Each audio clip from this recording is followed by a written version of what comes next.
Jury's beginning their second day of deliberations in Jennifer Crumbley's trial.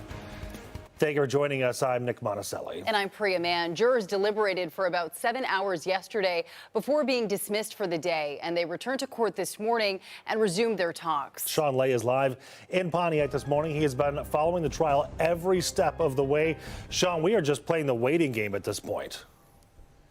Truly, and this is a critical time right now in these jury deliberations because they've gone up the jury to the lunch hour. We thought perhaps they would have a verdict maybe before lunch. They're actually having lunch right now and deliberating. The longer these deliberations take, the more the national media is showing up in droves here. There's crews up and down this sidewalk setting up. There's even a live camera for one network upstairs just showing really an empty hallway until there's a verdict. Now, let's break this down. The longer we go, what does that mean? Our experts are saying this is clear indication, of course, that this is not an open and shut case. But if this was a slam dunk case for them to convict, they would have done it by now. If it was a slam dunk case for them to quit, they would have done it. Criminal defense attorney Bill Barnwell reading the signals put out by the jury deliberating Jennifer Crumbley's guilt or innocence as those deliberations now entering a second afternoon. There is so much evidence and testimony for the jury to look at.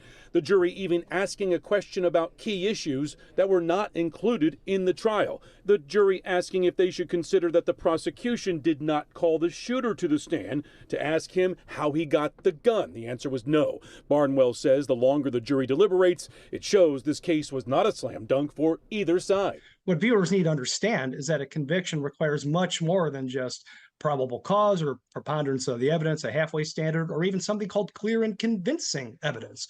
So somebody might think it's clear and convincing that Jennifer Crumbley was grossly negligent or failed to provide a clear legal duty, but if they have not met their burden by proof beyond a reasonable doubt, then the jurors, by law, are instructed that they should acquit. Retired Judge Vonda Evans says the jury is showing how serious this case is to them and to the community. What's going on in that jury room? Let me tell you something about jurors. They take their responsibility seriously. These are people that you have to give a crash course in all the law you've learned for the last 20 years.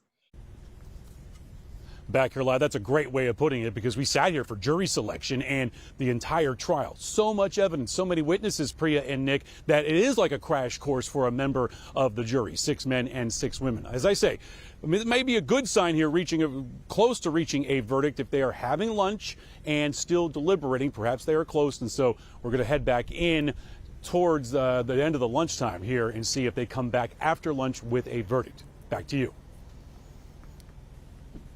All right. Thank you, Sean, reporting live in Pontiac this afternoon. And when there is a verdict, we will bring it to you live on all of our platforms. Stay tuned to Local 4, Local 4 Plus, and clickondetroit.com. We'll bring you our next scheduled update on Local 4 News at 4.